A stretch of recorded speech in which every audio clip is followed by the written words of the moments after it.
Uh, you're all very welcome here tonight, Sandra. Um, it gives me huge pleasure to welcome you to the inaugural event marking the BSA's new partnership with the Michael Marks Pamphlet Poetry Awards. And it's even more exciting to be able to introduce you to the British poet, writer, and editor, Dr. Linda France, who is the winner of the Environmental Poet of the Year Award, and in fact is the inaugural winner of the Environmental Poet of the Year Award too. So lots of inaugurals happening tonight. And the other inaugural thing actually is we are inaugurating our brand new sound system, and you would be able to see a fabulous video system, but the sound system sounds amazing, doesn't it? Yes. No falling asleep in the back tonight. Let me tell you about Linda. She did a PhD in practice-based creative writing at the University of Newcastle, but she is a prolific writer and writes about really interesting material, actually interesting to many of our colleagues and staff who work at the BSA. In fact, she's interested in the environment, she's interested in landscape and love, of course. And she has published the most fascinating, and I really want to get hold of it, verse biography of Lady Mary Montagu, who I came across a few years ago when I was looking at early women travelers. And Lady Mary was bopping around in the early 1800s, 1700s, early 18th century. She traveled around Turkey, Italy in particular. I think there was a certain man interest in Italy that drew her there, creative interest that drew her there. And she was, generally speaking, a really forward-thinking woman, incredibly forward-thinking for her time, and wrote really amazing letters to her children as well with her very avant-garde ideas too. But back to Linda. So Linda's written a book on Lady Mary Montagu. She's also written a collection called Reading the Flowers, which speaks to, of course, the landscape and environmental themes in 2016. And unlike good archaeology, I'm not going to do this chronologically. I picked out various things that I really liked about her work. In 2009, she wrote she published a series of poems. And is it actually 365 poems in this book? She wrote a poem every single day. Lucky it wasn't a leap year, I'm thinking. That would have been one too far. She published her book of days, so 365 poems that she wrote daily. And her most recent collection, or I think is her most recent collection, published in 2022, is The Knucklebone Floor, which won the Laurel Prize. And in fact, Linda has won several prizes, including the National Poetry Competition. And she also, prize among prize, contributes to the creative writing classes in Newcastle University. In tonight's readings, she's going to read from a selection of different works. And she said a selection of sequences or a sequence of selections, whichever way it is. And you're very welcome here. And we're looking forward to spending a week with us. And thank you very much for coming here. You're welcome to this evening. Thank you.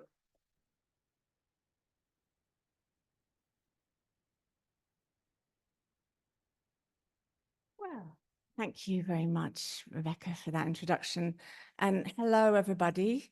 It's very lovely to see you. Thank you for coming this evening. I just arrived at the British School quite late last night, and I'm just sort of finding my feet.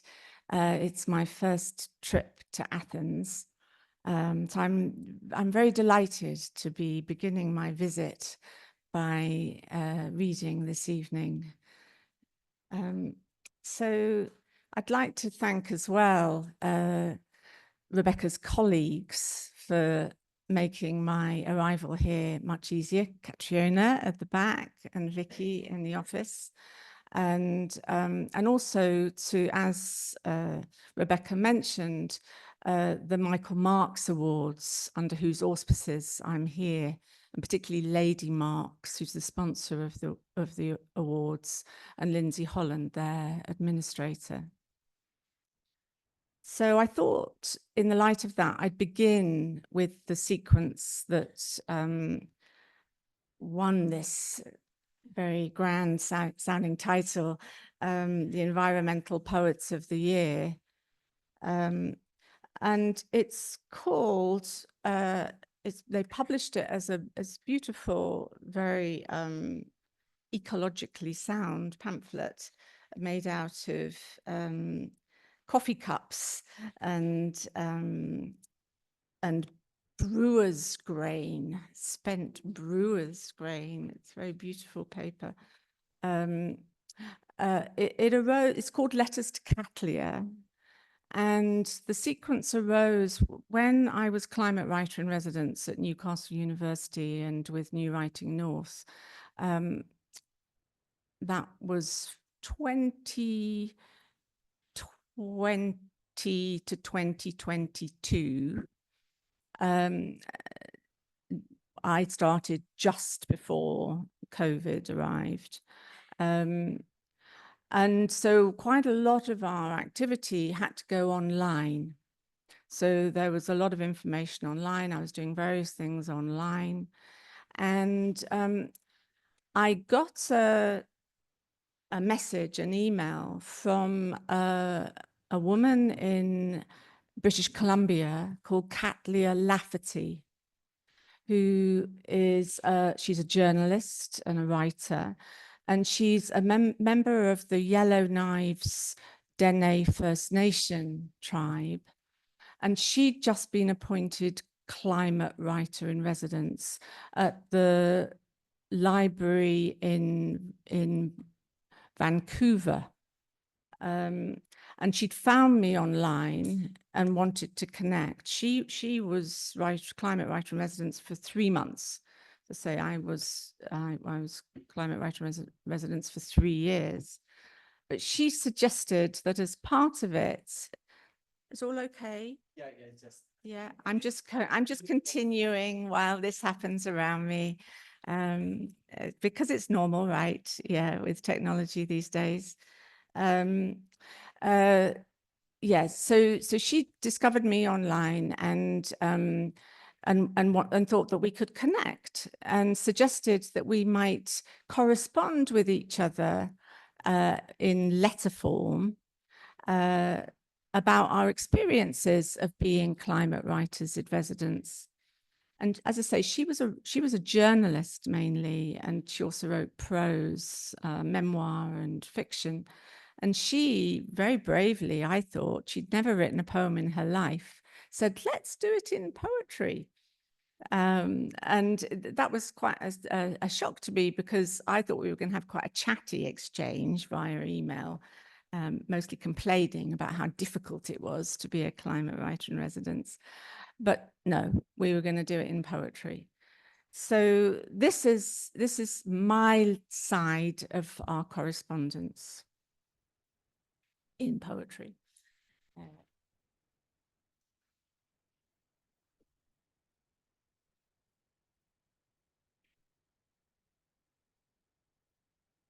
Letters to Cattleya. March, nearly equinox. Dear Cattleya, today it is Sunday, another wild day up here on my fell, the highest point between Hadrian's Wall and Stagshaw Fair. We catch whatever wind there is. Across our thin fence, my neighbor and I have to shout to make ourselves heard. I gather wood for tonight's fire and check the pond for frog spawn. Still too cold, although we're yearning for spring and everything it stands for. When I settled down to start this first letter to you in Canada, the wind follows me indoors. The empty hearth gushes with downdraft, our chimney pot a mouthpiece of the sky flute, blowing my ears full of it, rinsed of any thought. We weren't always so buffeted. 7, or 8 years ago, it picked up, became our constant soundtrack. Every year we lose more trees, soil weathering away around their roots. Sometimes I feel the same, as if I might topple. But no, I stand on a chair hunting for our best Christmas bauble, a miniature antique globe. I want to trace the curve between my house and yours. The details tiny, peering through the lens I use to magnify flowers. Slowly, a little steamboat comes into focus. And there's Vancouver, where blue burns into orange, and we've learned to say different country. The arc stretches round, sharing the same latitude, Japan, China, Ukraine, that near, that far, our world small enough to hold in my hand, one planet. Tell me how it is where you are, how you are touched by the changes in the weather and the work you do, this intractable task we share of minting sentences for what can't be said, spinning a new language out of the old, closer to the land under our feet. Here in my hand, I look it up, 4,500 miles apart. Almost Easter. Dear Catlia, only 300 steps from the ocean. Every day, the spring tides bringing you messages about change, constant, ceaseless change, salt spray stinging your exposed wounds, wearing away your rocks, the sharp edges of your fears. Fears we all carry, but rarely speak about. The edge I walk every day is stone, landlocked tides of history, fire and ice, man-made secrets still buried in the earth. No secret what we're leaving behind for the future to find. No one broaching that unstrung shadow. Hence the loneliness of our work, the work of scientists, artists, activists, all of us, Cassandras, everyone talking at once and no one listening, no one knowing how to dance with change. My sons aren't having any children of their own. They can't rely on the world to hold them. I try to bear not knowing, but my bones are brittle with grief for the grandchildren I'll never meet, all the creaturely kin already lost from our planet. Last week, sitting in the sun on the deck outside my writing shed, in the space between thought, my eyes rested on stray silver threads, silk webs catching the light, the garden crisscrossed from tree to bush, an architecture spun from trust, invisible when we move too fast through our days, listening only to ourselves, reminding me again how much happens beyond our notice, what becomes possible when we connect.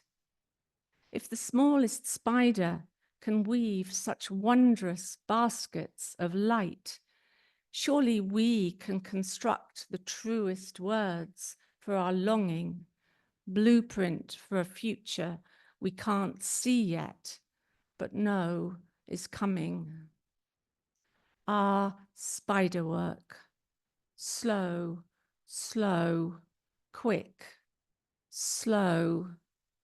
Keep faith in our little steps, the deep tides of breath. May yours stay strong enough to stretch around the globe for all the world's children not yet born. I spin you courage. I spin you kindness.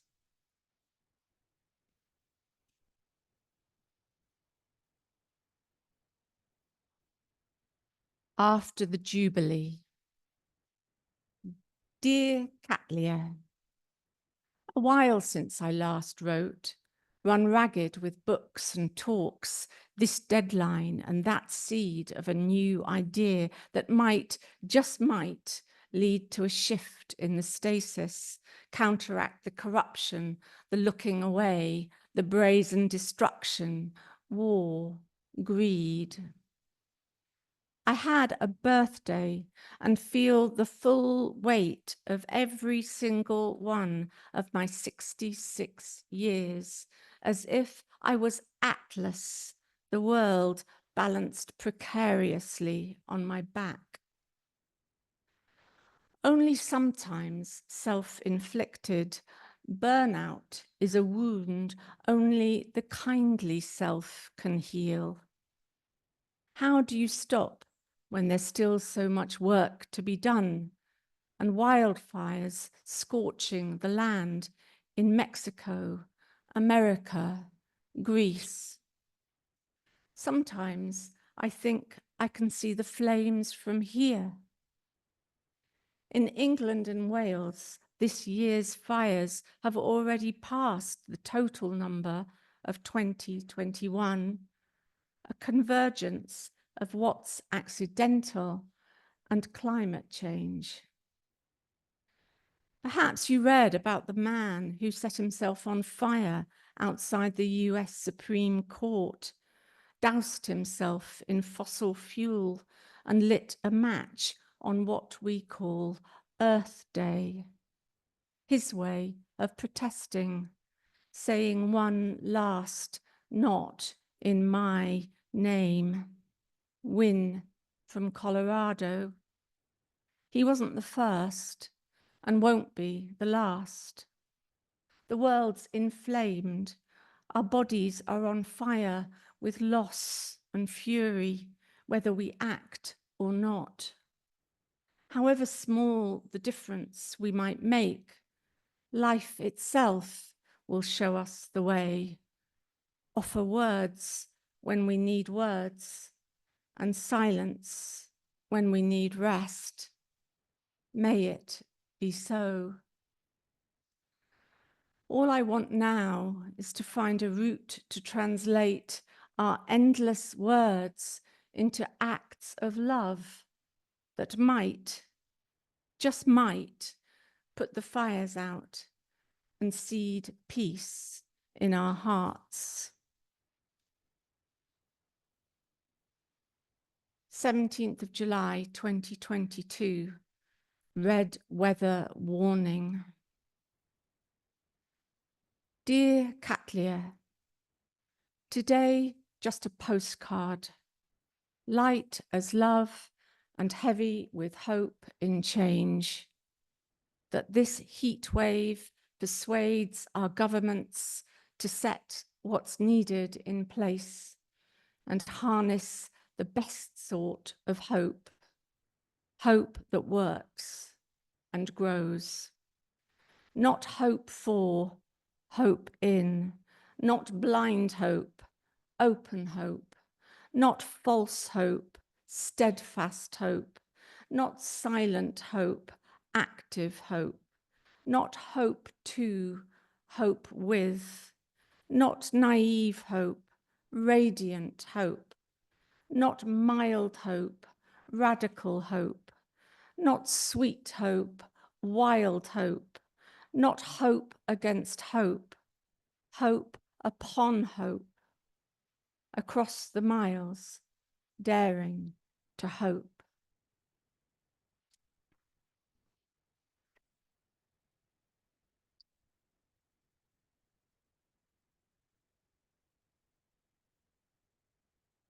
Thank you. Thank you very much.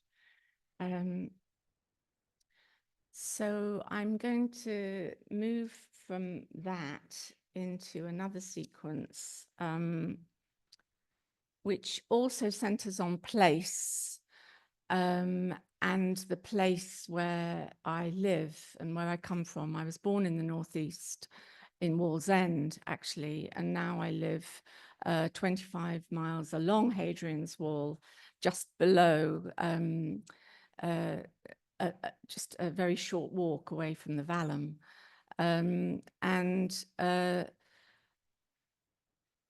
When I did my PhD, I wanted to focus on a patch of land that's now managed by the National Trust. It's about 15 miles from where I live. It's called Allen Banks. It's a very beautiful limestone erosion gorge with the River Allen running through it. And it's surrounded by ancient woodland. And it's much loved by locals and visitors. Gorgeous trees, beautiful river. And in the 19th century, it was landscaped by the then landowner, a Victorian widow called Susan Davidson. And she, as many women then, had a passion for gardening and landscaping. And she intervened in this already very dramatic landscape by creating footpaths and bridges across the river, planting trees, and also building at intervals little summer houses and resting places, some of which the remnants are still there and some of which have been reconstructed. So in wanting to broach her story, it was so very much connected with place and my understanding of ecology and the interconnectedness of the way ecosystems work. I wanted to also suggest that the human interconnectedness. So as well as writing about her, I'm writing also about the women like myself who walk around the land currently, and also about some of the women who would have worked the land, the weeding women or the women clearing stones or scattering seeds in the fields around about. And to catch that sense, because I'm particularly interested, I have been throughout my writing life, throughout my reading life, been interested in writing by women and the history of women and their writing and their travels, the work that I did on Lady Mary Wortley Montagu. That I wanted to my experiment was with using the first person plural voice traditionally used in the Greek chorus. I'd seen a performance of Aeschylus's The Suppliant Women in a production by David Gregg that came out of Scotland about 8 years or so ago.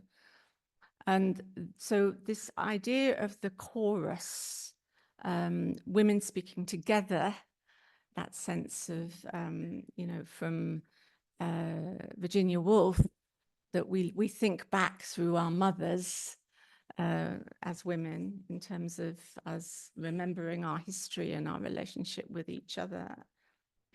And so I used the we voice, also keeping in mind this quotation from Toni Morrison, where she said, "I refuse the prison of I and choose the open spaces of we." And again, I wanted to lean into this multi-species as well as female-centered sense of multiplicity, collectivity, solidarity, and diversity. Another quotation that was important to me was from Hilary Mantel. Around just before this time, she gave her Wreath lectures, which she called Resurrecting the Dead. And that was what I was kind of wanting to do with Susan Davidson and these women who'd been connected to the landscape throughout history. She said, "We carry the genes and the culture of our ancestors, and what we think about them shapes what we think about ourselves and how we make sense of our time and place." So I'm going to read the opening sequence, which I'd imagined in my mind as a kind of overture, if you like, to this choral work that runs through the whole book, this book called The Knucklebone Floor. The Knucklebone Floor is all that remains of one of Susan Davidson's summer houses, a floor made by the knuckle bones of sheep, laid in concentric circles in the earth. So the sequence is called 100 Ways to Know Our Place. And on the page, they're numbered. But I do find that it's easier if I just don't bother with numbers when I read it. It's easier, I think, to absorb. And it kind of flows better. And this is setting up an awareness at the beginning of the training, the education, the conditioning that Victorian women had to endure. And as I was working on this and researching it, I read lots of Victorian etiquette books. I was kind of slightly horrified by how much of it still seemed to be in the air in some parts of the world and in some parts of our culture. So this is our place in a different sort of way, with a different sort of connotation, 100 ways to know our place. And there's an epigraph from the educationalist Hannah More, Victorian educationalist Hannah More. "Our knowledge is not like the learning of men, to be reproduced in some literary composition, nor ever in any learned profession, but is to come out in conduct." We are given the names of flowers: delicate, aromatic, violet, lily, rose. Our family names honor sons, their land and professions, no names for our labor, no territory to call our own. Birches and backboards break us in. We seek to improve ourselves. We sit by a window, drawing down what light we can. We are laced tight. There is blackbird, there is robin, hearts full of singing. We tend forests, glades, ferns and aspidistras in pots ranged round our rooms on pedestals, trophies, talking points. We need to be small, small as daisies, small as kittens, small as little girls. Come, let's play hide and seek, solitaire, charades.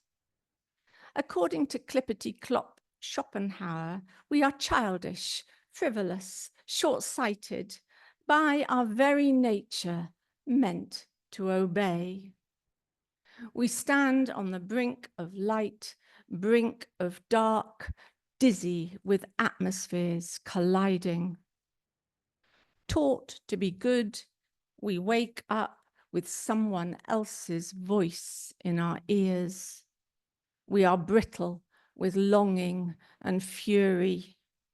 We want to dance in the garden with badly chosen strangers. In the mirror of Perseus's shield, we wear our hair in coils upon our heads. The creases of our skin are raw and weeping. We read stories about people who aren't us, trace their empty footsteps. Peruse our collection of birds' nests, all the eggs unhatched.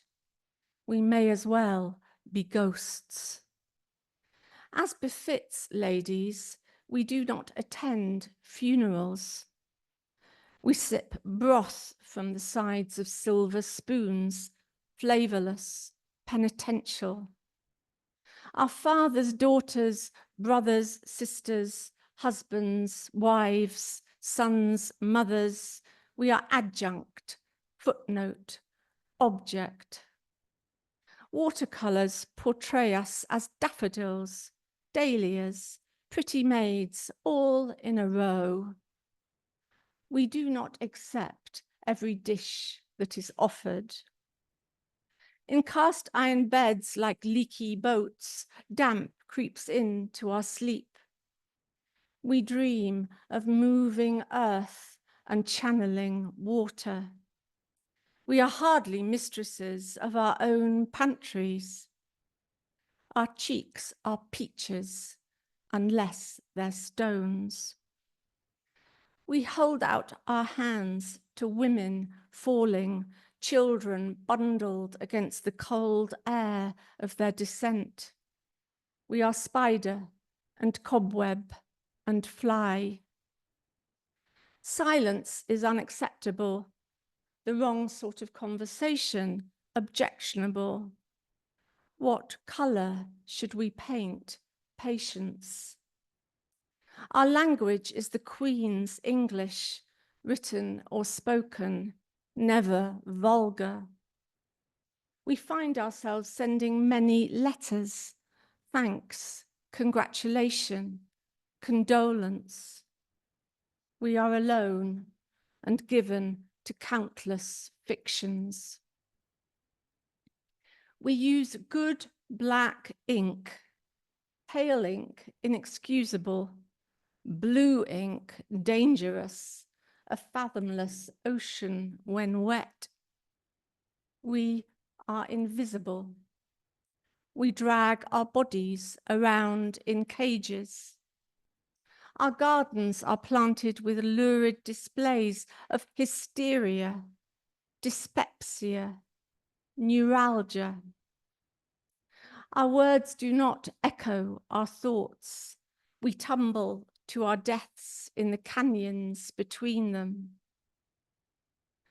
Not acknowledged until presented at court.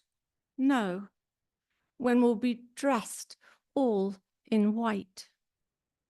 We are always falling, always autumn. We are not sweet, pretty, or modest, as the earth we're made of is ditto, etc., etc. Bonfires crackle inside us. We have a terror of abandonment. We eat bread and butter rolled up, occasionally cake with our tea. We do not smoke. We keep lists of visitors in books like accountants. Calls are made between the hours of 4 and 7. Our dogs are never welcome, our ever faithful, forgiving dogs. We are trained to be firm but fair with our servants, though they plague us. He heard. Some days our faces show what's on the inside, and everyone is exasperated. We listen to water to be close to our mothers. We do not appear to advantage if we try to imitate the opposite sex. It elicits an awkward attention. We must accord our husbands a freedom it is not their duty to offer us. Our fathers, brothers, guardians give us away. Moulding ourselves to the circumstances and characters of our beloved husbands, their happiness and fidelity remain our responsibility. Our bouquets are pure white, camellias, azaleas, stephanotis, sprays of orange blossom. It is our task to submerge our individual preferences and endeavor to promote the greatest good for the greatest number of souls. We embroider it on our samplers. We must not look at goblin men. We must not buy their fruit. Our dressing tables are altars fit for our transformation into saints, into angels. That's 60. I'll leave it there.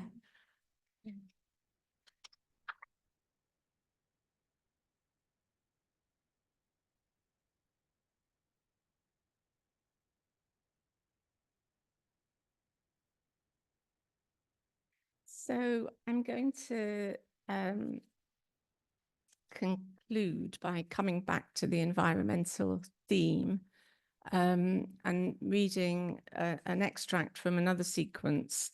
I became so, I've always been interested in poetry sequences, but I became more and more interested, and that they were almost turning into prose, as this one does, half and half.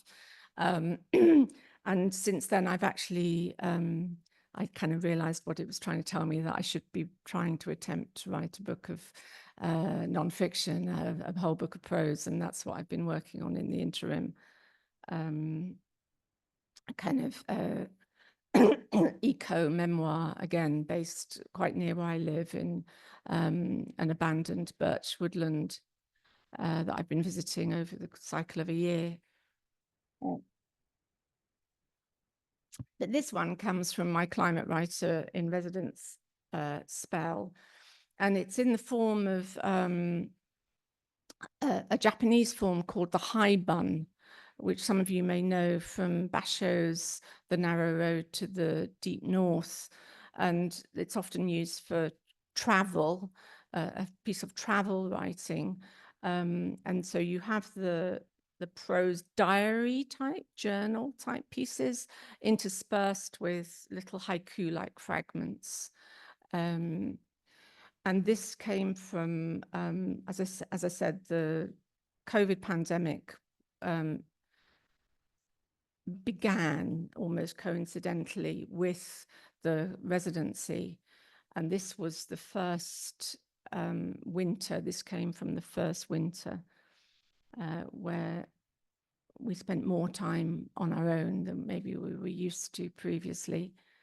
And so it sets around where I live, as I said, near the wall in Northumberland, and it's winter time.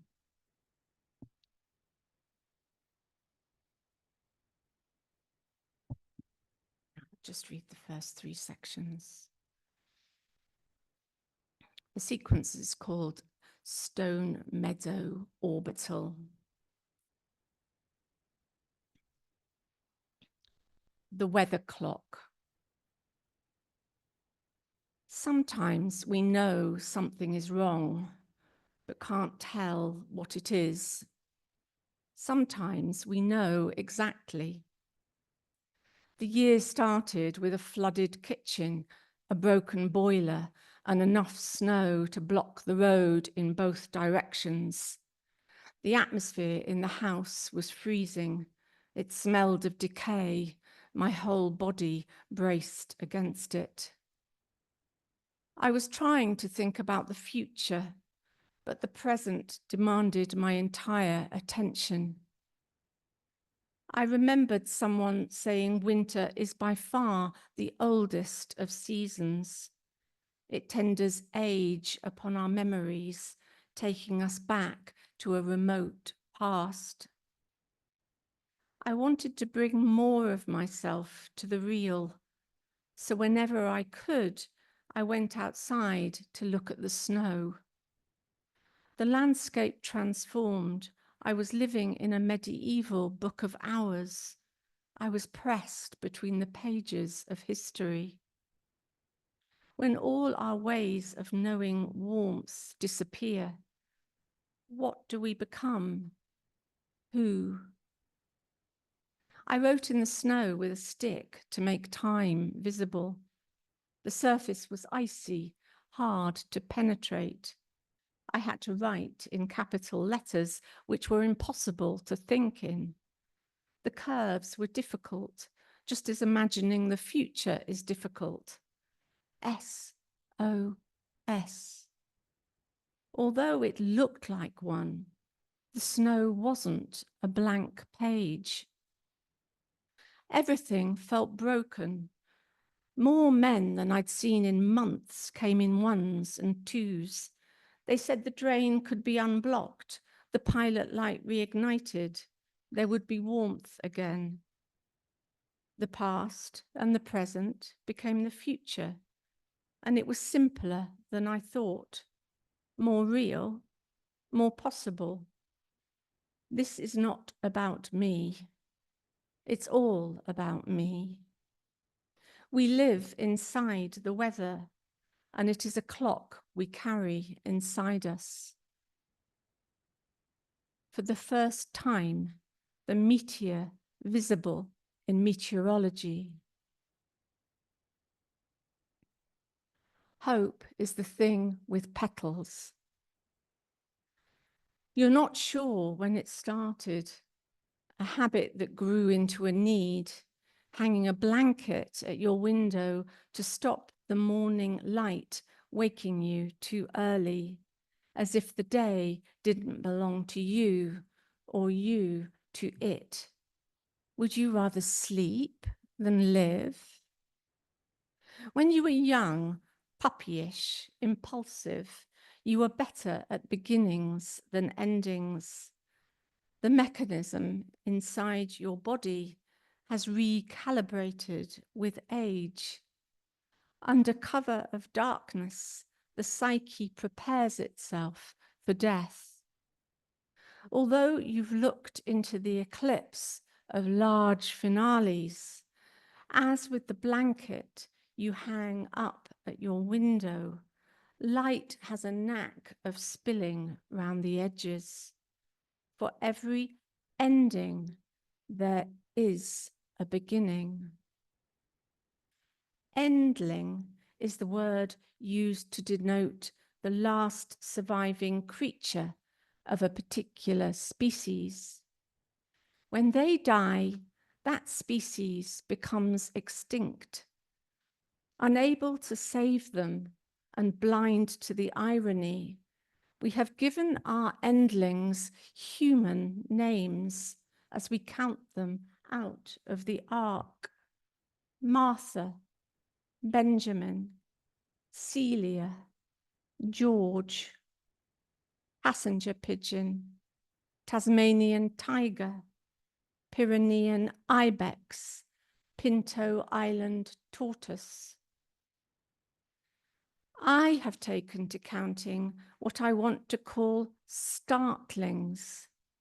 They are creatures who, sensing their species is facing extinction, feel the cell-tingling impulse to evolve and ensure their survival. Within their tissue and bones, hearts and minds, they enact the necessary transformation. For every endling, there is a startling. They are springing up everywhere, like snowdrops, first flowers of the year. How often do you see a single snowdrop? Don't they grow in drifts, in flocks, and spread across great stretches of land, despite extreme weather and human interference. After a month of snow and frost, snowdrops are pushing through the cold soil, the flowers starting to open, the light inside drawn to the light outside. This is what they were made for. Startlings too carry this lucid hope, the lodestar of existence. Imagine a stifling ignorance falling away. The startling. Startle, to start, to undergo a start, to feel sudden alarm, to surprise as with fright, to cause to undergo a start, to take aback, to awake, excite, sudden alarm or surprise, startler, startled, startling, startlingly, startlish, startly. To stumble, struggle, kick, or formed afresh from start. Middle English, Sturton, closely akin to Dutch, storten, to plunge. Surprise is a habit I hope I never grow out of. Every day I see something fresh, however many times I've looked. Like the way lisping, chuckling fieldfares are flung up in the sky, a flock of anchors. The accumulation of years and a self-questioning nature conspire to leave me threadbare, but I'm still propelled forward in a hurtle of curiosity and wonder. Through binoculars, watch blue tits as they peck and peck to stay alive, puff out their powder yellow breasts.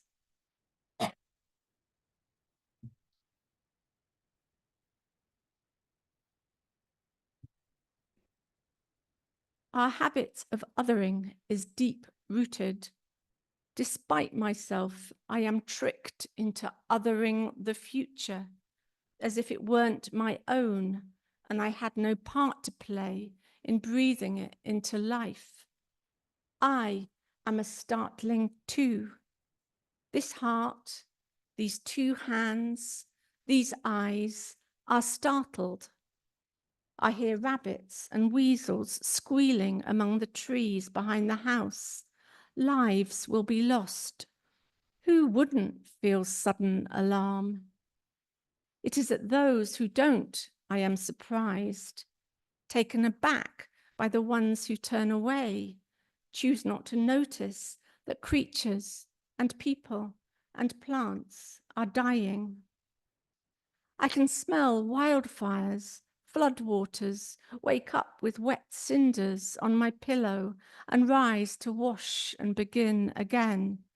Every day I stumble, struggle, find something to kick against, a wild thing tugging on a chain.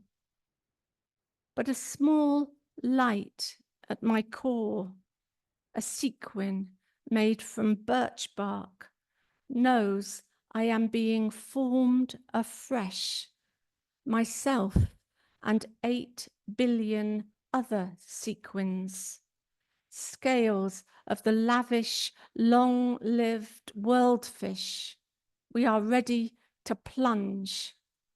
All of us in this time machine are startlings. The future, a foreign country where the language they speak is tenderness.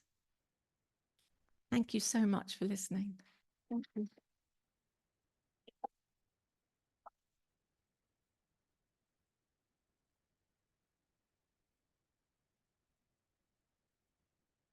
Thank you so much to Linda for a captivating introduction, tantalizing, captivating, everything to her work. You've made me really homesick with your talk of dewy cobwebs and spiders and daffodils and snowdrops. And it's very wintry, actually. And I think we're all desperate for winter to come here. Whether it'll ever happen is another thing.